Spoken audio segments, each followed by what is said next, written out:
to help out Ben. But like you said, Ben is usually literally left on an island, and it is going to be that set mid. So we'll keep our eye on top lane briefly, checking in on the CS discrepancy, checking in on any solo kill potential. But otherwise, don't expect us to head up there very often. Ben putting on an island and Impact being put on Malphite means we're not going to expect a lot there early on. That said, Jensen now busting out the set mid. This is a pick that I have loved to see for what it allows you to do in the mid lane, stealing mid lane prio from so many champions early on before being that utility bot for greater damage sources elsewhere. We're going to have to see how Jensen can pilot into this matchup against Angel. Real hot into this one, Dracos. Absolutely did. Now, of course, if you are just joining us, SUNING at 3-1 currently, a single win will, of course, guarantee them a spot making through. TL looking to crawl it back, push themselves up to 3-3, hope for SUNING to lose to G2 later and force a tiebreaker. It is a long shot, but it is still possible for Team Liquid. A loss here guarantees they walk away with nothing, everything on the line for TL. Now, already in the early game, we want to talk about the setup. It's traditional that with Lilia, you would have a delay invade onto the Raptor camp. We've seen it done over and over, and teams are starting to get creative about the counters that they'll have. So TL already holding hands, grouping up in this pixel brush. And you would imagine that SUNING, knowing that this is going to happen, because it's happened all tournament long, should have some type of answer here as TL walking in. But I like it. They look at the situation, they see Bard level 1, they see Lilia level 1, and they're going to wait. They want to bait them in a little bit further. Gold card now coming in. Brock's going to be in trouble. So SOFM getting a decent amount of damage down, but the battle for the Raptors, and the big one will go to SOFM. Big damage, though, down onto Hongfong as he's going to run for his life. Brock's now trying to chase him. Extra movement speed, hard to get away from that Lilia, and it's not going to happen. That's first blood for Jensen. TL finding the level 1 advantage in the end. SOFM happy with the trade for experience. If he takes this red buff, though, it's disastrous. Still, though, Jensen's going to walk forward. SOFM getting just a little bit greasy. Phase rush Brock zooming in and out, trying to find a way back into this one. Gold card going down. Who's going to get it? Brock's is still level 1. It's ticking. Broxy gets it. That's level 2 now coming in, but it's Tom catch to the backside, and it's absolute chaos. TL fighting with everything they have. It's back and forth. Another gold card. Sword Art walking forward. Hongfong back on the way in. TL, they've bitten off more than they can chew, and they're getting run down. They need to make it out as fast as they can. Run for the hills, TL. You bet it all on this level 1. Do not give it up here. Flash forward. The red card committed. Jensen now in trouble. No one is laning because the lanes do not matter. The level 1, the longest one we've seen this tournament, but TL walking out of the jungle alive. 3-1 the kill score. They make it work. Yeah, Angel grabbing the red card right there, maybe thinking that his damage was enough to also with the slow to allow Senna to catch up as opposed to grabbing the gold card, or maybe it was just a mistake. We'd have to look at the footage again. Now, everyone take a breath. I know North American fans are probably, a little bit on the edge after that one. Ultimately, though, I think good things for TL fans. You're going to slow down SOFM pretty considerably, despite the fact that he also got the Raptors. Him dying, he's immediately now on the blue side of his jungle, while Ben is trying to get this bounce of the wave off of Impact's top lane tower. And Broxa got to go back. He's got 3 assists to his names, and the jungle should go back to power farming. The big things, of course, that are going to make this difficult, we check in on both sides. Broxa feels okay because he did manage to secure that red buff. It cost them a lot to do so, but in the meantime... I think the issue is that Sword Art got the red buff and then died. Yes. That's going to be a problem, too. And the other thing that's really difficult about this is that because of this, Jensen early on, normally you can expect Set to kind of cheat the push by getting the W early, but... Of course, JJ has the red buff. Oh, no. He's got the red buff on Bard, too. He's going to be slapping him with the meeps. Yeah. Hongfong and Sword Art do not want to stay in this lane phase. Yeah. This is all about, okay, shove it forward, ward in, and I think they're pulling the blue buff for SOFM. In about 3 minutes, everything will return to normal. But for now, there are a lot of early CS discrepancies and XP differences across the lanes. It's going to be a lot to keep track of, but ultimately, because no side has gotten a greater advantage quite yet, only 400 gold in the favor of TL, it may not amount to too much, especially as SOFM is going to grab his second blue buff. Or JJ, though, walking down, looking to contest this one. Good stun onto the wall, good follow-up. Sadly, Sword Art, a little bit too tanky to be taken out that easily. The smite battle is going to come in, but SOFM would rather have the champion chasing forward. Angel over the wall, and SOFM will grab that. Level 4 now for the Graves.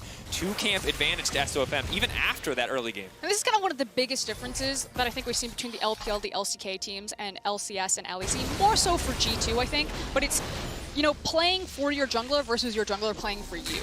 The priority of bot lane, even the contested push in the mid wave, you can see that Jensen and Angel were actually fighting each other as they were walking towards the jungle. Everything was there for SOFM. His laners dropped everything they had to make sure that he could get that steal off, and now Broxa, big, possibly looking at Ben.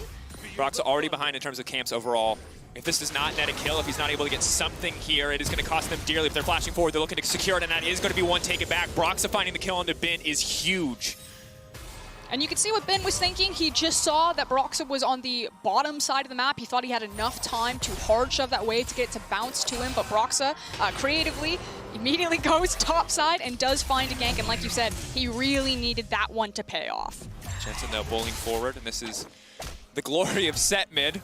If you haven't experienced it quite yet, he tanks your damage, and then when you hit him, he uses a big fat W on you in the wave and pushes you under tower. So this priority in the mid lane is actually very big for TL, and it's very big for Broxa.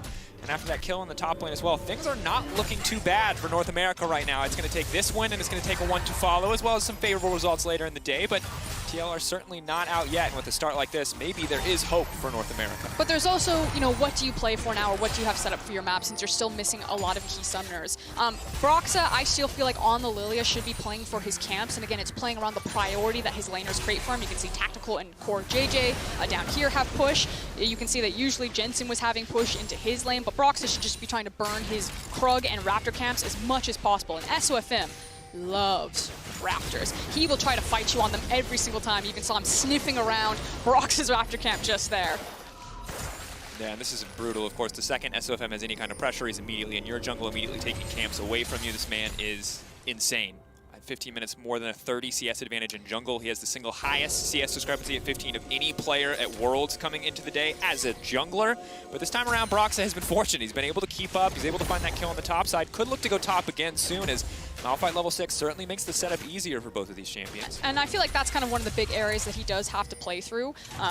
Sofum, though, now pulling Angel. Let's see if Broxa can get away with the chickens.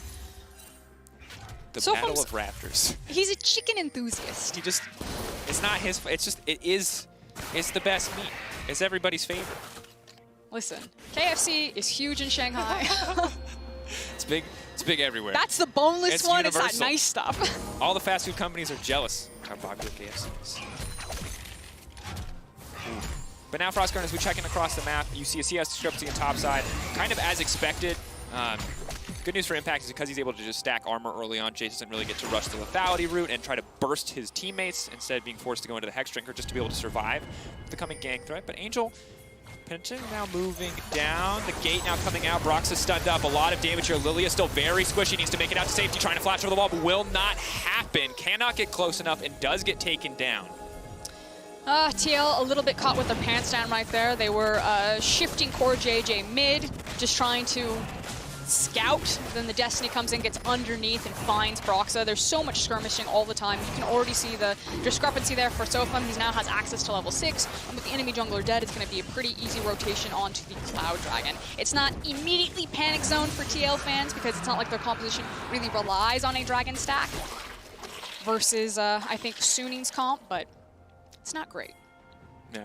And of course, we did talk a little bit about weathering the storm of the Jace a lot in the early game of a lot of these aggressive laners. And it's a difficult road, I think, for TL, not just, of course, in the game results, but also in the match today. And while things overall don't look too bad, a lot of these CS discrepancies could start to get out of control. 80 to 53, a play going to get picked up here. Broxa being forced to just catch some of this CS. Ben backing off and giving him respect, not because of the threat that he represents, but Impact returning to lane, obviously with that sleep, could result in a very quickly dead Jace. It's also that he knows that Impact doesn't have TP, so he's being denied plate as well as a lot of gold. Impact's falling farther and farther behind in this matchup.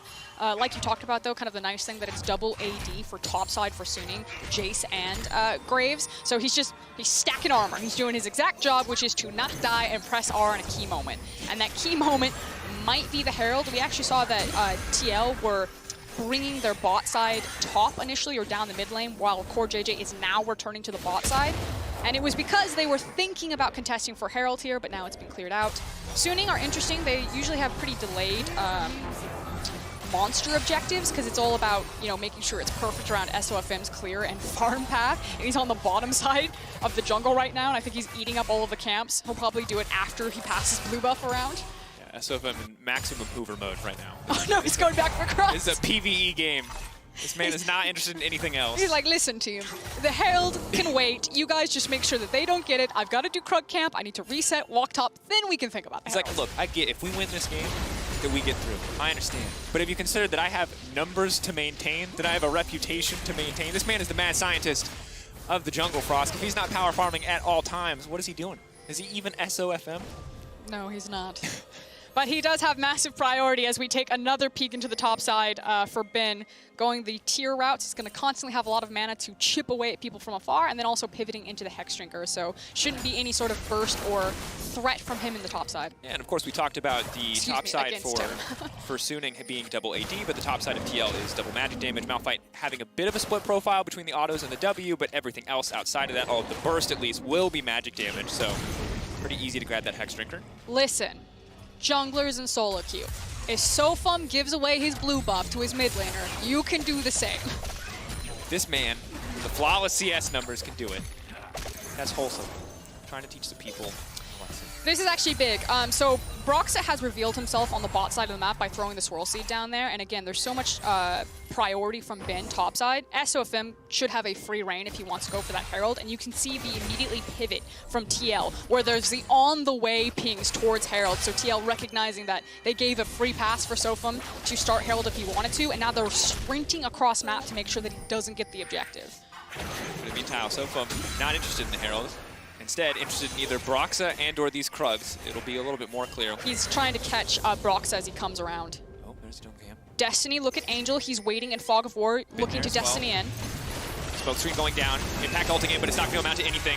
Now going to be sleepy, though. They're going to be in trouble. Jensen debating on his options. He's going to dunk him back down. They're going to try to find the 2v1 on Angel. He goes gold, and he tries to buy a little bit of time. That's SOFM now stepping forward. That's going to be massive. Big haymaker, but can't connect on the true damage. That's the shot on the backside. Collateral damage will not find anyone. But here comes CoreJJ. He can set it up. He can make the play. He can find the ult, but he only manages to hit one. Angel simply next on the list. Now the ultimate coming in for the Jhin. That's the curtain call. Suning 1, 2. He's looking to make it 3. That's the finish out. TL, what a turn. And the big difference maker was the fact that Tactical made his way across map. Check on the mini-map right now. Hongfeng is still in the bot lane on that Senna, very slow to push the wave back. So while Tactical gets to shove the wave forward and make the rotation and get the kills, Senna doesn't even get a plate.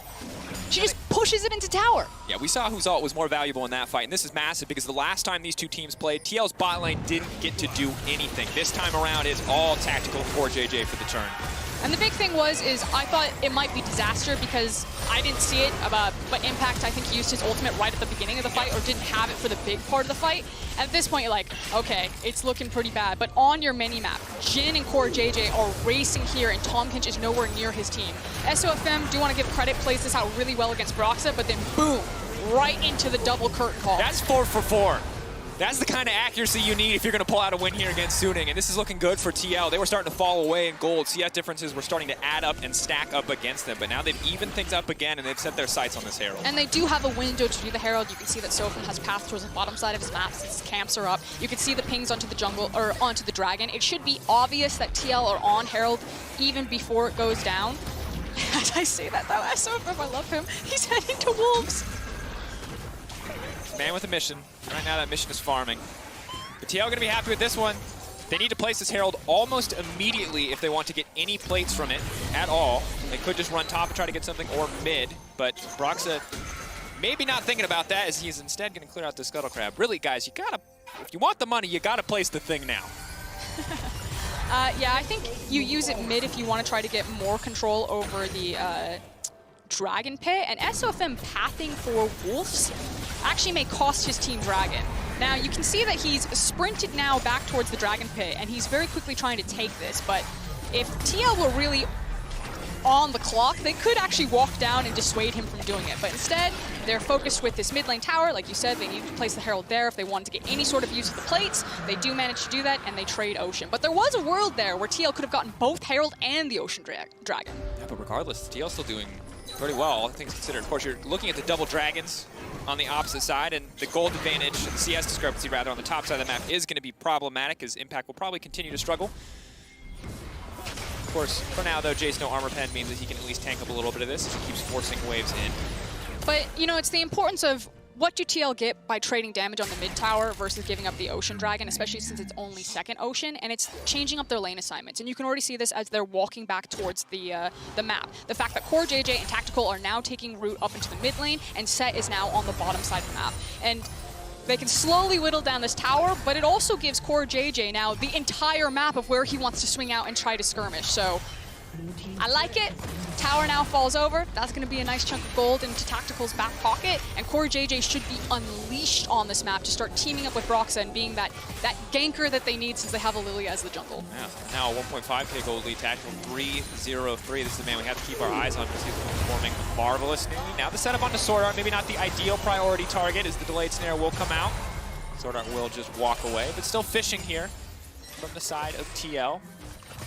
Interesting though, as we check in, double lethality items now coming in. SOFM and Huangfang clearly both focused on killing, well, the Lilia in the chin because it's a set and a Malphite. So obviously they're not worried about hitting frontline at this point. They're much more focused on keeping maybe the 1-3-1 alive and killing the backline of TL before they have to worry about something like the Malphite in the set. But that will make team fights even more difficult as we push later into the game.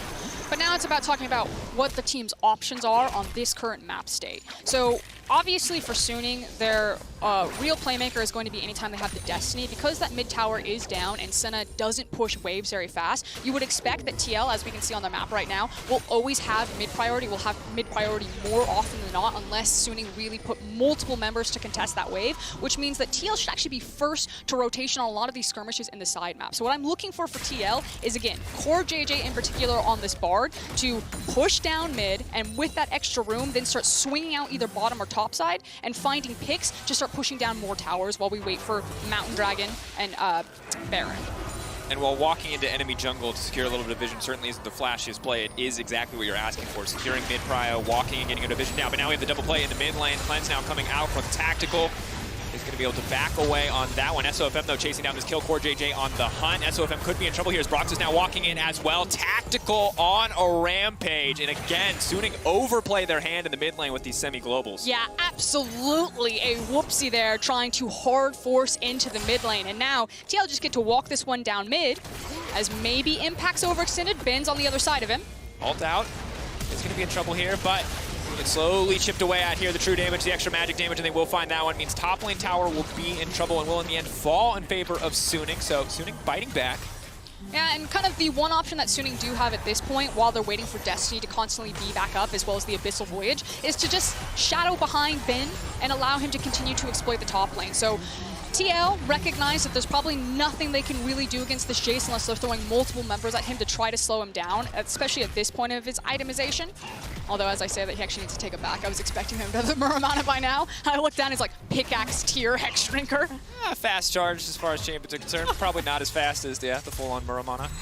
And Jensen going to one-shot the wave here and walk away. And of course, in the previous fight, I said Cleanse. It's actually the Mikhails coming in for CoreJJ, and this itemization is smart and it's very clutch because you look at the options on the side of Suning to actually get a fight kicked off with hard CC, and they are very limited. It is delayed snare from Huangfang, and it is the gold card coming in from Angel. So for Tactical right now, as a man with 2 items and Swifty boots, he might go untouched in these mid to late game fights unless the Graves or Jace are finding a flank. Yeah, it feels like Suning's composition really thrives in trying to hit you in your setup for objectives, because like you're saying, it doesn't have the same traditional power as a true 5v5 competition, especially not when you compare it to TL's comp, which is really about zone control and creating space for Lilia and Tactical to run away with fights. So Dragon is spawning in 36 seconds. The good news for Suning fans is that they can afford to give this one up if they don't want to fight it or they don't get a pick before then, since TL didn't get the early Dragon stacking. And I expect that's what Suning should do, is just wave the white flag, say, okay, TL, you got it. You can have the Mountain Dragon, and then trade that for farm on some of their necessary carries, because Suning are still looking for bigger item breakpoints on their Jace and their Graves before they feel confident to walk into these 5v5s.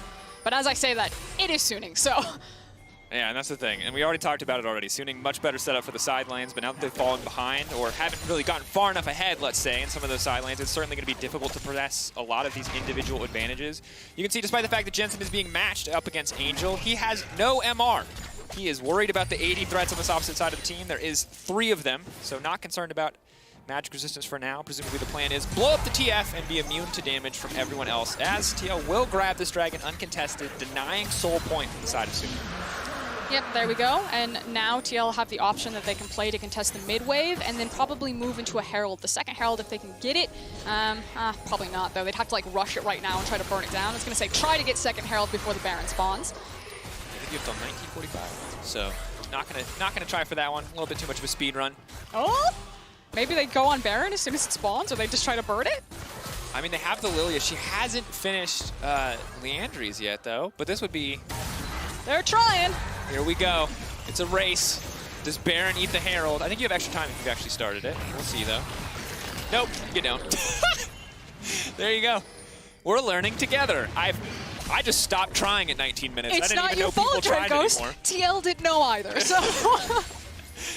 Why not go for it? Okay, now we're going to play a pick off of top side. TL have numbers advantage on top side. They also have the hard engage of Bard. Sofum should know that they're up here. You can see that Huangfeng and Sordar are also making their way here. So Suning, again, their game plan, slow down TL. Match them. Deny them from continuing to accelerate the game and play around monster objectives. So Suning, in between these dragon spawns, just want to be eating as much farm as possible and then looking for plays with Destiny. TL really need to put their foot onto the gas. Yes, they also still have decent scaling on their composition, so don't walk into any sort of bad fights, but can continue to use their mid priority to chip away at structures when they threaten dives like this.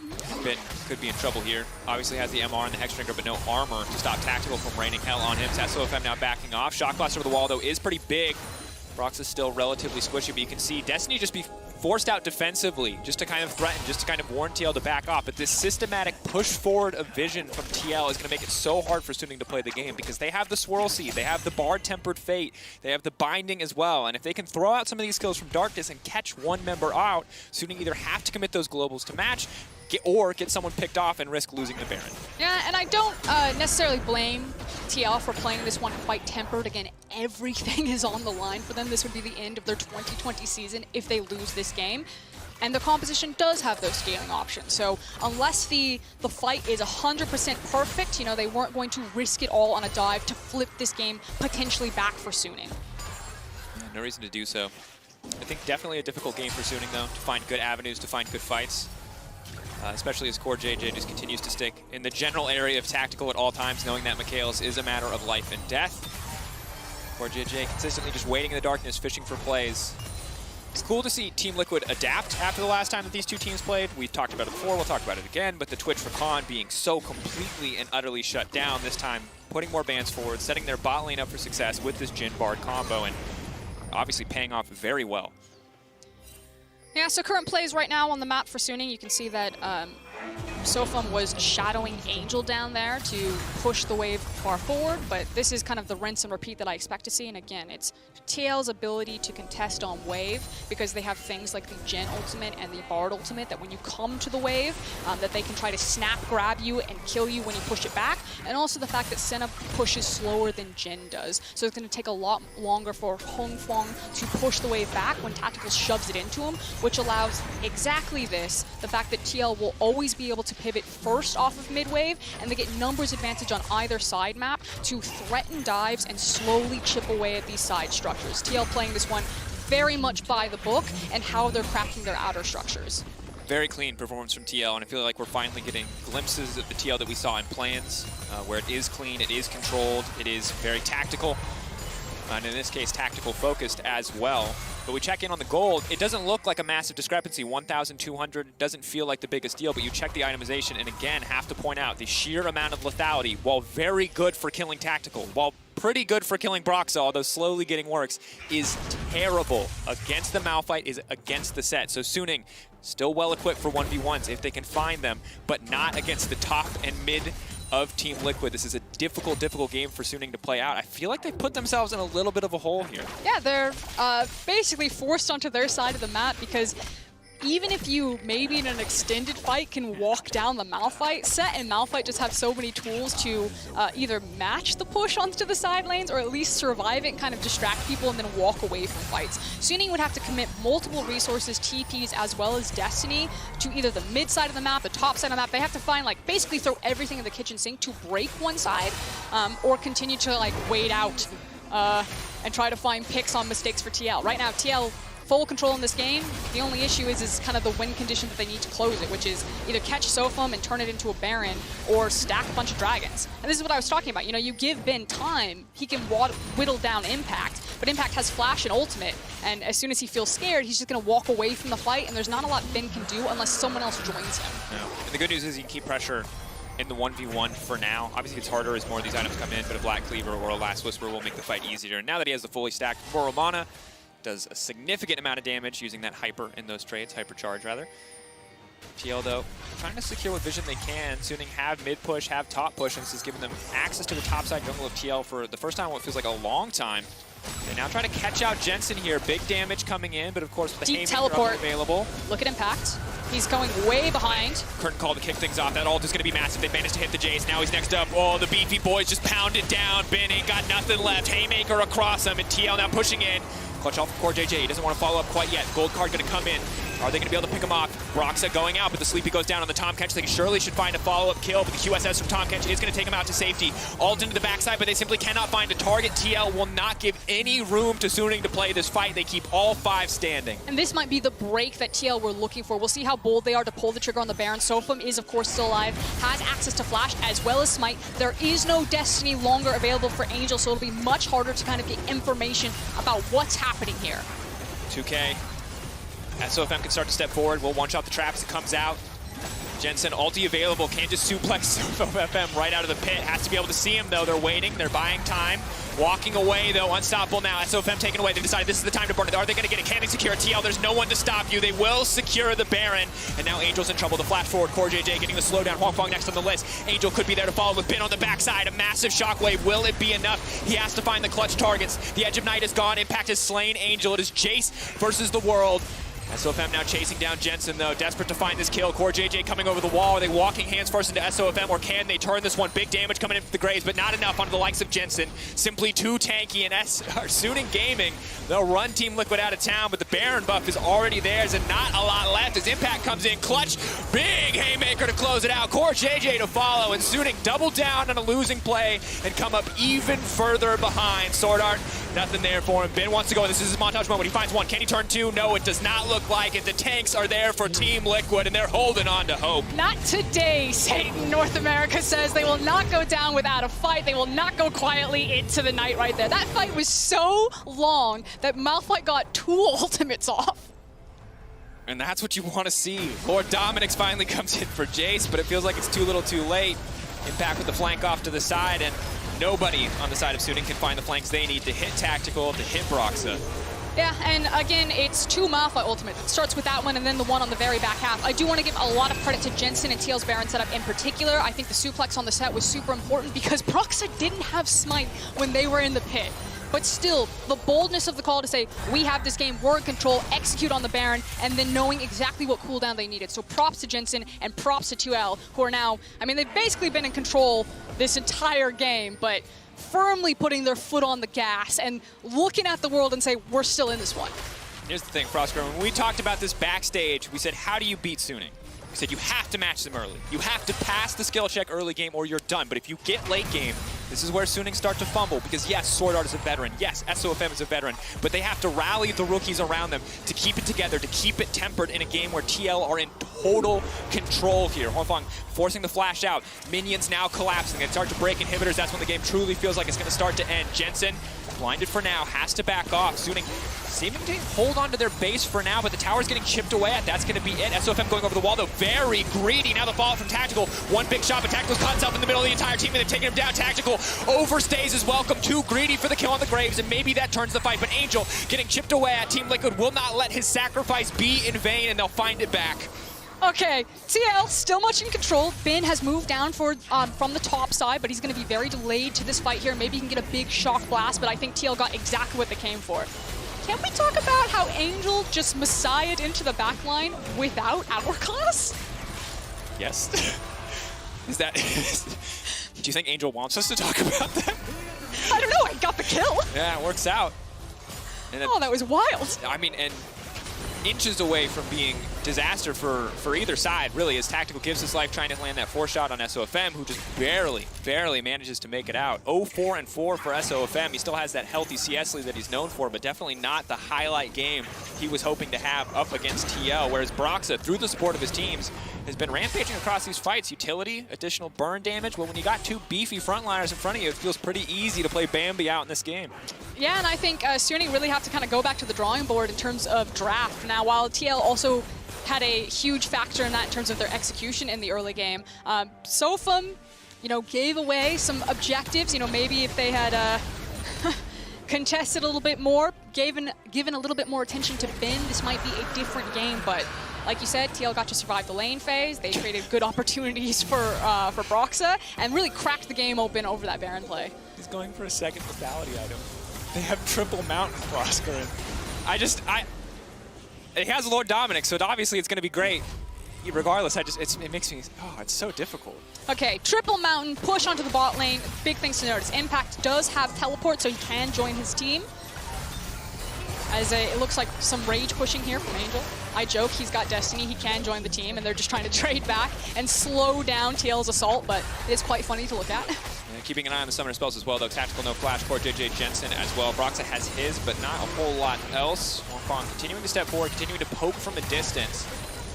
So if I'm taking a big chunk back there in response. And while the Jhin is very good at sieging, and the Bard's certainly good at supporting him, the rest of the members of this team, unless they're going for full-on dive, don't have a lot in terms of tower threat.